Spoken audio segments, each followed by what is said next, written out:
Hey, what's up, you guys? It's 10 JK. How you guys doing? Y'all good? I'm glad. Um, have you guys ever had a best friend in your life? Um, I remember when I was a kid. I think I was like 13, and I found like this wonderful friend, and he used to live on top of the mountain, and my house was all the way in the bottom of the mountain, and I would climb up that hill every day just to see my friend. And I would see my friend and I would sit by him and watch him play games and kind of talk about stuff and just envy all the things that he had. He had a big house, and he had a nice car. Well, they had a nice car. And I don't know, I was just very envious about that thing. And I considered him my best friend, but obviously he was my best friend. And as I grew older, I was obsessed with trying to find this best friend. Like this. I guess I watched a lot of dramas growing up, like whether it be Japanese drama or Korean drama. You always have like this group of school kids, and they're just having the time of their life, and they got music playing in the background, and they feel like they're part of a group, and it's just like this beautiful connection. Like there's always that really smart guy, right, who knows how to get through everything, and there's this really strong guy who defends the group, and there is the comic relief, the funny guy, and there is the leader character, and there's like the lone wolf character. And I don't know, growing up looking at all this stuff, I really wanted that. I really wanted to be part of something. And so as a kid, I always try to wiggle myself into groups of friends and try to make things work here and there. But it never worked out for me. I was very introverted. I needed things done my way. I was kind of like the lone wolf, you know. And I don't know. I thought I basically I messed up a lot in my life. I did. I lied a lot, tried to make things work, and the reason why I asked this is because in my life, that quest for looking for a best friend is just, I don't know, it taught me a lot about me in general.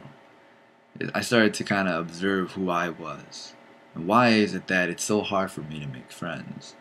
I mean, don't get me wrong, I have friends, right? But just not like best friends. Maybe I set the bar too high, or maybe I'm too lazy to follow through. Even if they're good friends, I just kind of like I don't know. I've always been more of a girlfriend kind of guy. That's weird. I just no, but recently I've been making really good friends. And it's strange because I behave differently than I used to behave. Um, Before I met Christ. Yeah, let's go there real quick. Before I met Christ, right? I used my own methods in life, my own ideology, my own theories, my own philosophies in life. And I try to use them for my own benefit. Like if I do it this and this and this and this way, they'll like me and they'll think I'm cool and things will work out just the way I planned it. And oh, I could be clever and I could lie about this and I could lie about that, and it's just like, oh, it'll fit. And it might work for a while, right? It works for a while. And then you start to kind of like get swallowed up in your own lies, you get swallowed up in your own, world that you created for yourself, and it's just I'm such a douche for sure.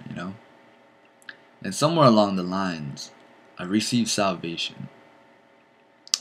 And a lot of people ask, what is that? I mean, I think true salvation, according to the Christian sense, is to realize your own sinful nature, your own nature. Like, dang, this is who I am. Like, you just know who you are. And you stop lying to yourself.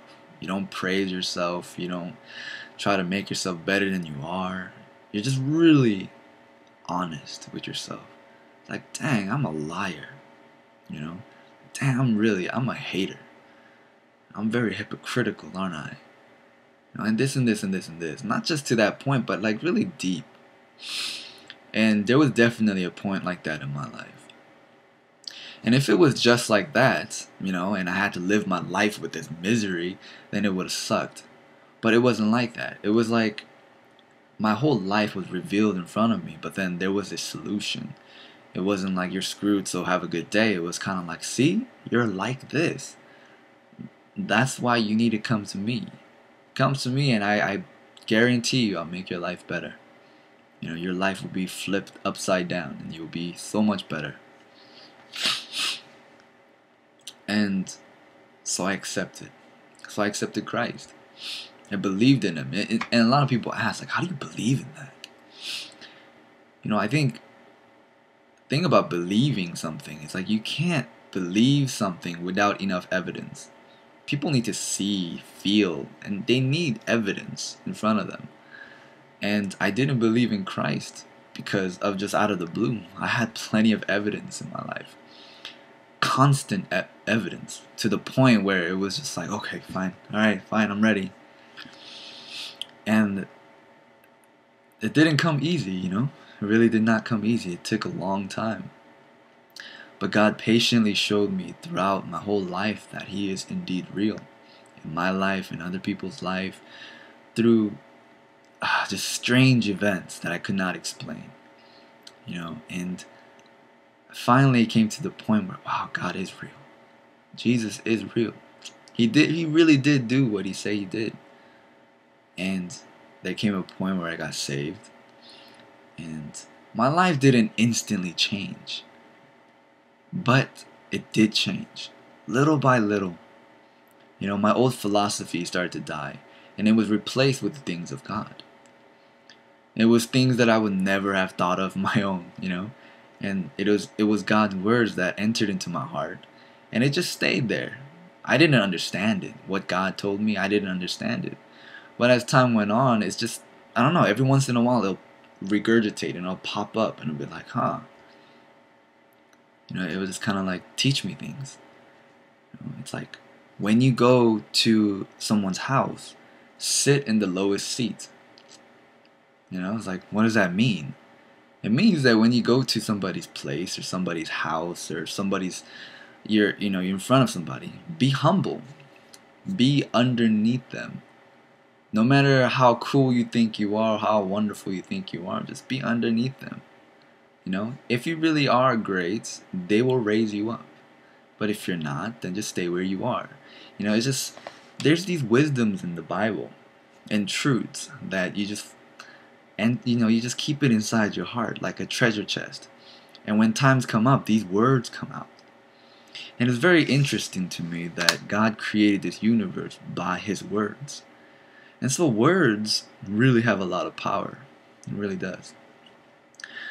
And little by little, my life began to change. Certain things very significant. My old sins started to go away. I started to detest the things that I used to love. Things that I used to love and I could never throw away. All of a sudden, because of Christ, I hate it. Naturally hate it. It wasn't like me forcing to hate it. It was like, wow, I really hate this thing. I see what it does. It's disgusting. I don't want anything to do with that. And there are other things where I struggle. And these struggles, you would expect God to be angry at you and to be mad at you. But these struggles, He come to you as a loving Father. Just like your loving Father would come up to you and say, you know, you've done wrong, but, you know, you see, this is why you need to trust in me and follow me. And I don't know, these little things like that. There's so many times where I feel like when I do something wrong, God is just up there going like, this guy. Then constantly I read in the scripture that He's just so loving and so caring. And He feels what I feel. He understands me. He knows my weaknesses. And it's so comforting. And instead of being angry at God or instead of going out and rebelling against God, it makes me rather kneel in front of Him and say, Lord, thank you. Thank you for having such mercy upon me. And it just gives you a smile, and you kind of have this joy, and you kind of get back up, clean yourself up, and live life again cleanly. But over the years, I've had up and downs. But if I did not have God in my life, I would have collapsed. There were times when I just wanted to die, when I was way younger. But the miracle is that God changed me in a very, very lovely way. And so the reason why I asked about the whole best friend thing is just because recently I've been making a lot of good friends. A lot of good friends. And I found myself so thankful to God, because my old self, I would never be able to keep a friend. It was just like I really couldn't. But like, I don't know, because of the things that God done in my life, I don't know, people seem to really like being around me. And I'm just amazed at that. It's just like, wow, me? You really want to chill with me? But I don't know, I'm just thankful for those kind of things. And I've been receiving some messages on YouTube and stuff, and there's a lot of people dealing with this kind of stuff. I understand that because it's a digital world. Weirdly, in class today, we talked about cell phones. How because of cell phones, everybody is just sort of antisocial. Even when they're hanging out together, they all have their phones out and they kind of talk to one another in that, without even looking at each other. They don't even make eye contact, and it's slowly becoming like Wall-E, where everybody's stuck in this chair and they got this screen in front of them. Truthfully, what's the difference between that and what we do now? We're in front of our laptops, in front of our phones, and we just, move around. I mean, I guess we don't look at the screen all the time, but might as well, right? We would if we could. You know what I mean? If we had the technology to have the screen in front of us at all times, we definitely would. So this whole Wall-E thing is not so far-fetched, And how easy would it be for the higher-ups, these business mongers, to just tell us to wear red or blue? They don't have to go all intricate anymore. It's just like, today's fashion is red, and today's fashion is blue. And that's so easy, That's probably what they want to do anyways. No, but because of this whole technology thing, I mean, it helps a lot in a lot of ways, but in some ways, or actually in a lot of ways, it separates us. It's sad, because even in school, there's so many people just like, they suck at communicating. You know what I mean? They don't like opening up because they're so like, and they're all just like looking around. They can't make eye contact, they're just so afraid. They hate awkwardness. You know what I mean? I think that's what cell phones kind of eliminate, is that awkward feeling. Like, I'm not looking at him, so everything's all good. And because of this, people are having a harder and harder time finding friends that they actually click with. Another problem is that they make a lot of friends online. There's such wonderful friends online from all over the world, but yet in real life, it's just kind of like, maybe like one that you kind of like, or two or three, and just sort of hang out and drink. It's not like the friends that people had back in the old days, the ones that would die for one another and all that kind of stuff. I mean, I'm not speaking for everybody. I'm sure there's many gifted people out there with many good friends, but I'm talking about just the masses in general. But I don't know what I wanted to talk to you guys about. But just wanted to say, I think the best way is have a relationship with God first. Seek God's kingdom first and His righteousness, and all these things will be added unto you. That is the promise that God gave to me. God gives promises through His scriptures to His people. And how you feel it, I guess, I didn't understand what that meant. Like, what do you mean God gives us a promise? But once you read the scriptures a lot, and as you just, live your life, these words would constantly come to you, bickering to you, and talking to you. And ever since I was a kid, that seek ye first the kingdom of God and his righteousness, and all these things shall be added unto you. That message, that word has been echoing in my life thousands of times, coincidentally or just randomly, purposely, whatever. It's just always there. And finally I realized I'm gonna listen to that. What does that mean? What does it mean to seek God's kingdom? What does it mean to find his righteousness? And what does all things mean?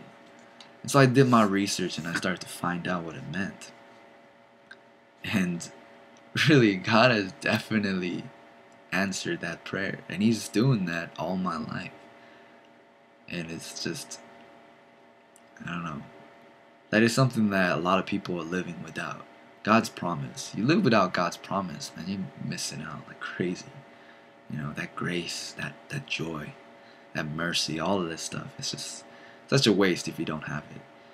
And this is why I make videos for you guys. Trying to, I don't know, trying to somehow convince you to read the Bible more. Somehow listen to the scriptures more, or the sermons. Yeah, silly of me, but I hope it helps at least one or two of you guys out. Anyways, missed you guys. I miss talking to you guys. Hope I could be talking to you guys more often. I want to play music for you guys. You know, like this is, I kind of want to go back to that. I do love talking to you guys, and I probably will every once in a while. But I want this channel to be a kind of musical. You know, I miss it. I miss music so much. I miss playing piano, and I miss singing and playing the ukulele and trying to learn guitar. Not necessarily because I want to be famous or anything, but I want to share music. You know what I mean? Like, I think God gives us talents in life to use them. You know, to further His glory. And that's what I want to do. And what I want to state is that, like, all my songs and everything is just, I get the passion because of God. I can't sing normal songs because it just, I don't feel it. But I don't know. So yeah, I just wanted to say that this new channel, I want to make it about singing and music. I'll sing hymns, and I'll probably make my own songs every once in a while. Play some piano. You guys haven't heard my piano playing in a while, you know. I'm really nervous about that. Like, I've been practicing like every day. Like, I've been practicing every day, and I still suck at like pressing certain buttons, but I've got like way better than before. And I'm nervous because it's like my best skill I have. And once I show it, it's kind of like, if it's not that good, then it's just like, man. But really want to share it with you guys one day. I'll try to work on it as soon as possible.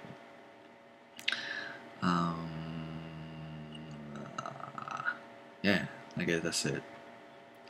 Hope you guys are well. Be well, and God bless you guys. Alright, peace.